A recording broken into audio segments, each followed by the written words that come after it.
The measurements of cognition. The end of an era was, for Don Juan, an accurate description of a process that shamans go through in dismantling the structure of the world they know in order to replace it with another way of understanding the world around them. Don Juan Matus as a teacher endeavored, from the very instant we met, to introduce me to the cognitive world of the shamans of ancient Mexico. The term cognition was, for me at that time, a bone of tremendous contention. I understood it as the process by which we recognize the world around us. Certain things fall within the realm of that process and are easily recognized by us. Other things don't, and remain, therefore, as oddities, things for which we have no adequate comprehension. Don Juan maintained, from the start of our association, that the world of the sorcerers of ancient Mexico was different from ours, not in a shallow way, but different in the way in which the process of cognition was arranged. He maintained that in our world our cognition requires the interpretation of sensory data. He said that the universe is composed of an infinite number of energy fields that exist in the universe at large as luminous filaments. Those luminous filaments act on man as an organism. The response of the organism is to turn those energy fields into sensory data. Sensory data is then interpreted, and that interpretation becomes our cognitive system. My understanding of cognition forced me to believe that it is a universal process, as language is a universal process. There is a different syntax for every language, as there must be a slightly different arrangement for every system of interpretation in the world. Don Juan's assertion, however, that the shamans of ancient Mexico had a different cognitive system, was, for me, equivalent to saying that they had a different way of communicating that had nothing to do with language. What I desperately wanted him to say was that their different cognitive system was the equivalent of having a different language, but that it was a language nonetheless. The end of an era meant, to Don Juan, that the units of a foreign cognition were beginning to take hold. The units of my normal cognition, no matter how pleasant and rewarding they were for me, were beginning to fade. A grave moment in the life of a man. Perhaps my most cherished unit was my academic life. Anything that threatened it was a threat to the very core of my being, especially if the attack was veiled, unnoticed. It happened with a professor in whom I had put all my trust, Professor Lorca. I had enrolled in Professor Lorca's course on cognition because he was recommended to me as one of the most brilliant academics in existence. Professor Lorca was rather handsome, with blonde hair neatly combed to the side. His forehead was smooth, wrinkle-free, giving the appearance of someone who had never worried in his life. His clothes were extremely well tailored. He didn't wear a tie, a feature that gave him a boyish look. He would put on a tie only to face important people.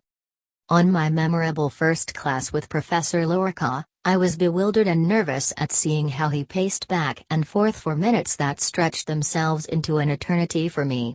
Professor Lorca kept on moving his thin, clenched lips up and down, adding immensities to the tension he was generating in that closed-window, stuffy room. Suddenly, he stopped walking. He stood in the center of the room, a few feet from where I was sitting, and, banging a carefully rolled newspaper on the podium, he began to talk. "It'll never be known," he began. Everyone in the room at once started anxiously taking notes. "It'll never be known," he repeated, "what a toad is feeling while he sits at the bottom of a pond and interprets the toad world around him." His voice carried a tremendous force and finality. "So, what do you think this thing is?" He waved the newspaper over his head. He went on to read to the class an article in the newspaper in which the work of a biologist was reported. The scientist was quoted as describing what frogs felt when insects swam above their heads. This article shows the carelessness of the reporter, who has obviously misquoted the scientist, Professor Lorca asserted with the authority of a full professor. A scientist, no matter how shoddy his work might be, would never allow himself to anthropomorphize the results of his research, unless, of course, he's a nincompoop. With this as an introduction, he delivered a most brilliant lecture on the insular quality of our cognitive system, or the cognitive system of any organism, for that matter. He brought to me, in his initial lecture, a barrage of new ideas and made them extremely simple, ready for use. The most novel idea to me was that every individual of every species on this earth interprets the world around it, using data reported by its specialized senses. He asserted that human beings cannot even imagine what it must be like, for example, to be in a world ruled by echolocation, as in the world of bats, where any inferred point of reference could not even be conceived of by the human mind. He made it quite clear that, from that point of view, no two cognitive systems could be alike among species. As I left the auditorium at the end of the hour-and-a-half lecture, I felt that I had been bowled over by the brilliance of Professor Lowercaw's mind. From then on, I was his confirmed admirer. I found his lectures more than stimulating and thought-provoking. His were the only lectures I had ever looked forward to attending. All his eccentricities meant nothing to me in comparison with his excellence as a teacher and as an innovative thinker in the realm of psychology. When I first attended the class of Professor Lowercaw, I had been working with Don Juan Matus for almost 2 years. It was a well-established pattern of behavior with me, accustomed as I was to routines, to tell Don Juan everything that happened to me in my everyday world. On the first opportunity I had, I related to him what was taking place with Professor Lowercaw. I praised Professor Lowercaw to the skies and told Don Juan unabashedly that Professor Lowercaw was my role model. Don Juan seemed very impressed with my display of genuine admiration, yet he gave me a strange warning. "Don't admire people from afar," he said. "That is the surest way to create mythological beings. Get close to your professor, talk to him, see what he's like as a man. Test him. If your professor's behavior is the result of his conviction that he is a being who is going to die, then everything he does, no matter how strange, must be premeditated and final. If what he says turns out to be just words, he's not worth a hoot." I was insulted no end by what I considered to be Don Juan's callousness. I thought he was a little bit jealous of my feelings for Professor Lowercaw. Once that thought was formulated in my mind, I felt relieved. I understood everything. "Tell me, Don Juan," I said to end the conversation on a different note, "what is a being that is going to die, really? I have heard you talk about it so many times, but you haven't actually defined it for me." "Human beings are beings that are going to die," he said. "Sorcerers firmly maintain that the only way to have a grip on our world, and on what we do in it, is by fully accepting that we are beings on the way to dying. Without this basic acceptance, our lives, our doings, and the world in which we live are unmanageable affairs." "But is the mere acceptance of this so far-reaching?" I asked in a tone of quasi-protest. "You bet your life," Don Juan said, smiling. "However, it's not the mere acceptance that does the trick. We have to embody that acceptance and live it all the way through. Sorcerers throughout the ages have said that the view of our death is the most sobering view that exists. What is wrong with us human beings, and has been wrong since time immemorial, is that without ever stating it in so many words, we believe that we have entered the realm of immortality. We behave as if we were never going to die, an infantile arrogance. But even more injurious than this sense of immortality is what comes with it, the sense that we can engulf this inconceivable universe with our minds. A most deadly juxtaposition of ideas had me mercilessly in its grip, Don Juan's wisdom and Professor Lowercaw's knowledge. Both were difficult, obscure, all-encompassing, and most appealing. There was nothing for me to do except follow the course of events and go with them wherever they might take me. I followed to the letter Don Juan's suggestion about approaching Professor Lowercaw. I tried, for the whole semester, to get close to him, to talk to him. I went religiously to his office during his office hours, but he never seemed to have any time for me. But even though I couldn't speak to him, I admired him unbiasedly. I even accepted that he would never talk to me.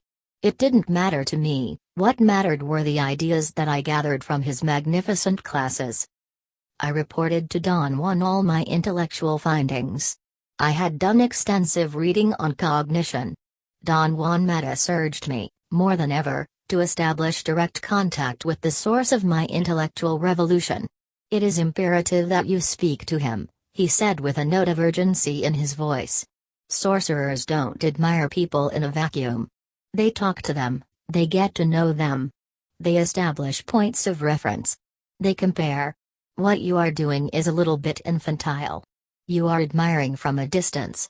It is very much like what happens to a man who is afraid of women. Finally, his gonads overrule his fear and compel him to worship the first woman who says hello to him. I tried doubly hard to approach Professor Lorca, but he was like an impenetrable fortress. When I talked to Don Juan about my difficulties, he explained that sorcerers viewed any kind of activity with people, no matter how minute or unimportant, as a battlefield.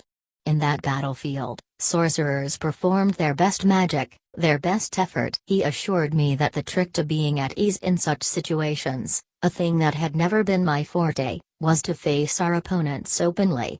He expressed his abhorrence of timid souls who shy away from interaction to the point where even though they interact, they merely infer or deduce, in terms of their own psychological states, what is going on without actually perceiving what is really going on.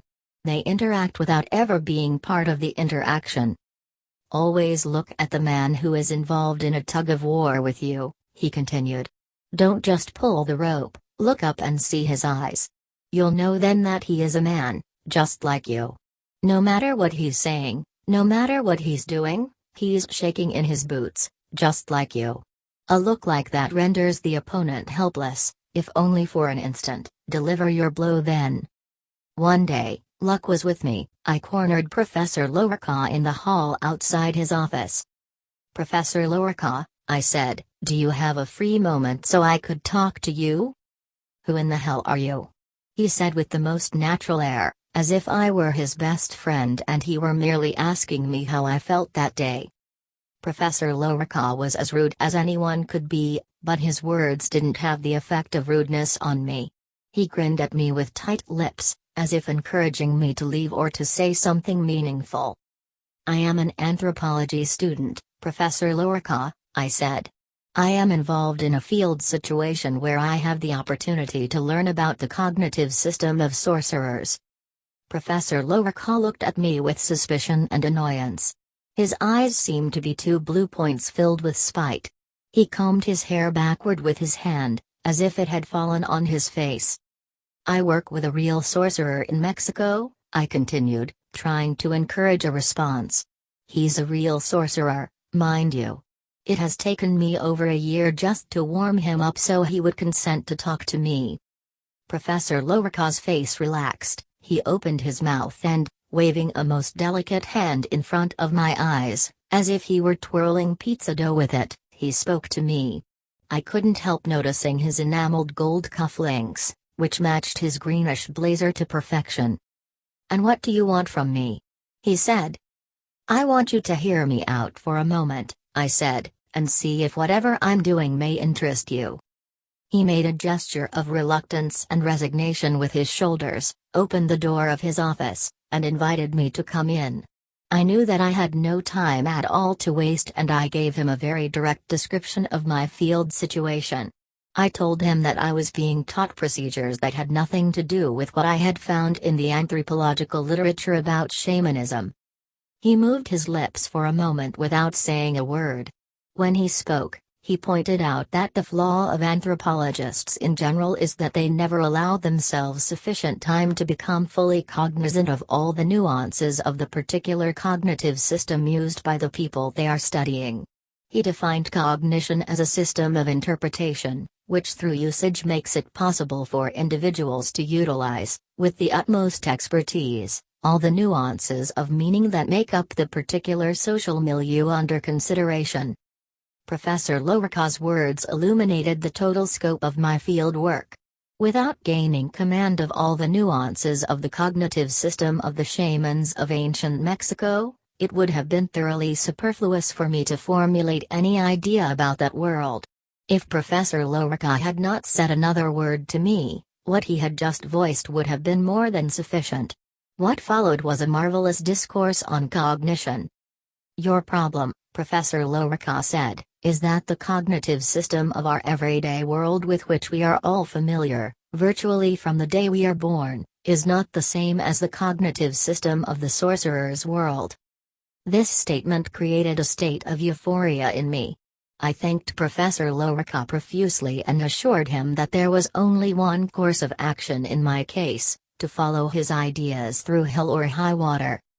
"What I have told you, of course, is general knowledge," he said as he ushered me out of his office.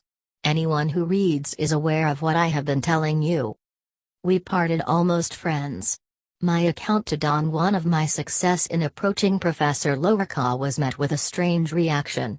Don Juan seemed, on the one hand, to be elated, and on the other, concerned. "I have the feeling that your professor is not quite what he claims to be," he said. "That's, of course, from a sorcerer's point of view. Perhaps it would be wise to quit now, before all this becomes too involved and consuming. One of the high arts of sorcerers is to know when to stop. It appears to me that you've gotten from your professor all you can get from him." I immediately reacted with a barrage of defenses on behalf of Professor Lorica. Don Juan calmed me down. He said that it wasn't his intention to criticize or judge anybody, but that to his knowledge, very few people knew when to quit and even fewer knew how to actually utilize their knowledge. In spite of Don Juan's warnings, I didn't quit. Instead, I became Professor Lorica's faithful student, follower, admirer. He seemed to take a genuine interest in my work, although he felt frustrated no end with my reluctance and inability to formulate clear-cut concepts about the cognitive system of the sorcerer's world. One day, Professor Lorica formulated for me the concept of the scientist visitor to another cognitive world. He conceded that he was willing to be open-minded, and toy, as a social scientist, with the possibility of a different cognitive system. He envisioned an actual research in which protocols would be gathered and analyzed. Problems of cognition would be devised and given to the shamans I knew, to measure, for instance, their capacity to focus their cognition on two diverse aspects of behavior. He thought that the test would begin with a simple paradigm in which they would try to comprehend and retain written text that they read while they played poker. The test would escalate, to measure, for instance, their capacity to focus their cognition on complex things that were being said to them while they slept, and so on.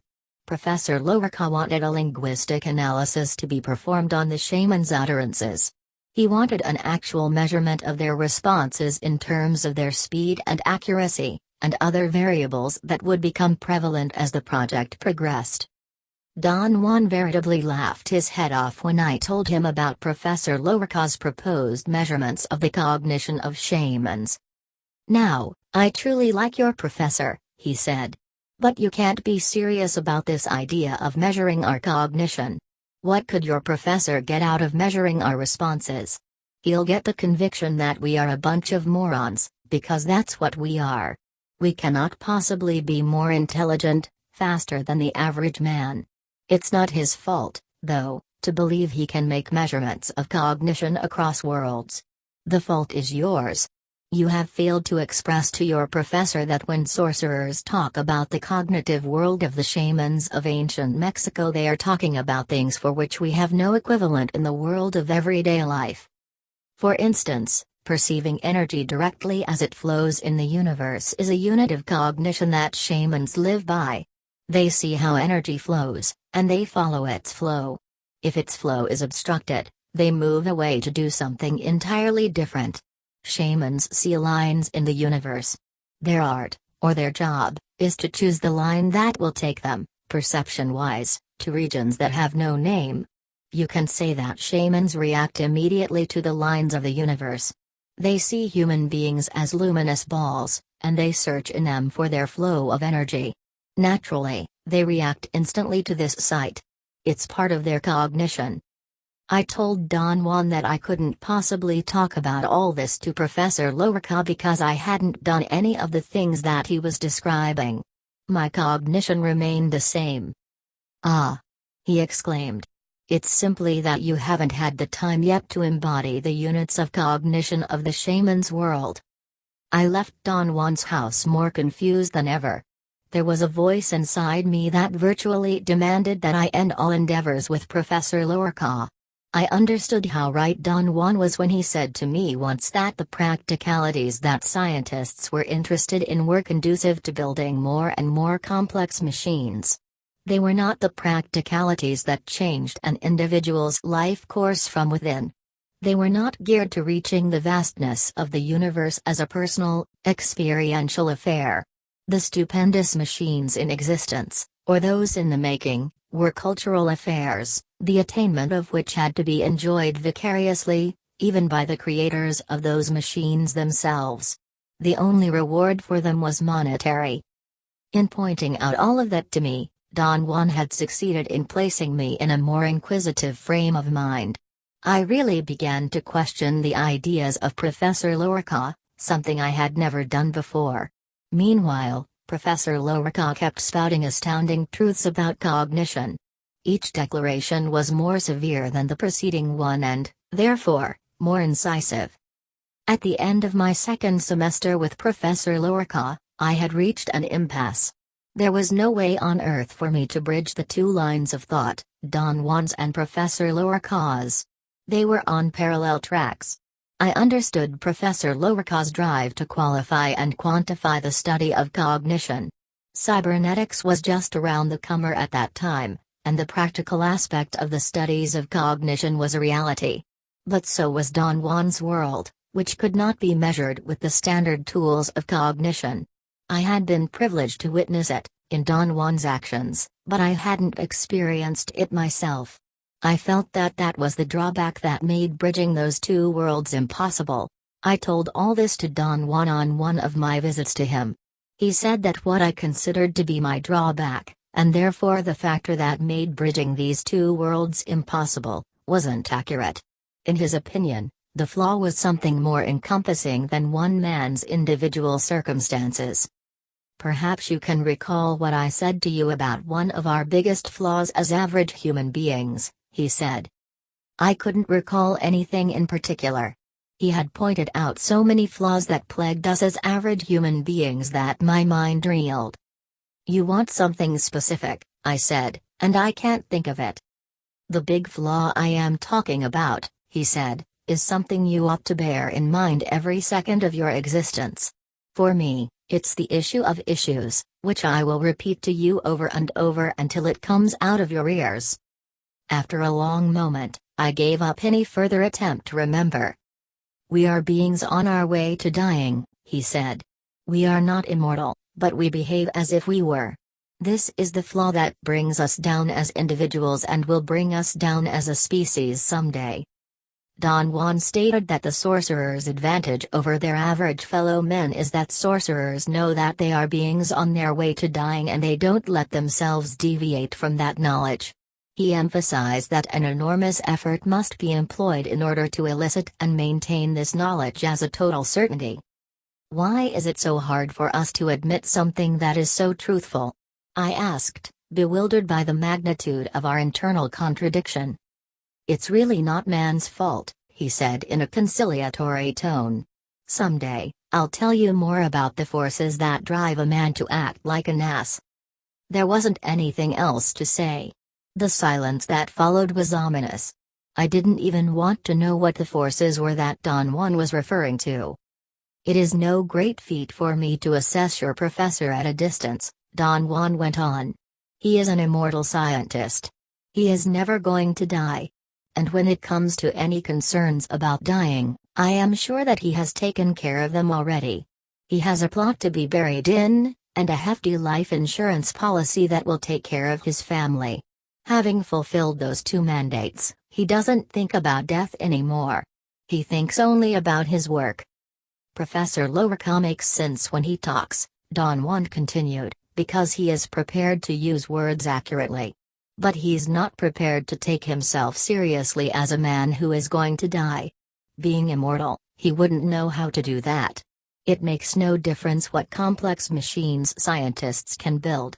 The machines can in no way help anyone face the unavoidable appointment, the appointment with infinity. The Nagual Julian used to tell me, he went on, about the conquering generals of ancient Rome. When they would return home victorious, gigantic parades were staged to honor them, displaying the treasures that they had won, and the defeated people that they had turned into slaves. The conquerors paraded, riding in their war chariots. Riding with them was always a slave whose job was to whisper in their ear that all fame and glory is but transitory. If we are victorious in any way, Don Juan went on, we don't have anyone to whisper in our ear that our victories are fleeting. Sorcerers, however, do have the upper hand. As beings on their way to dying, they have someone whispering in their ear that everything is ephemeral.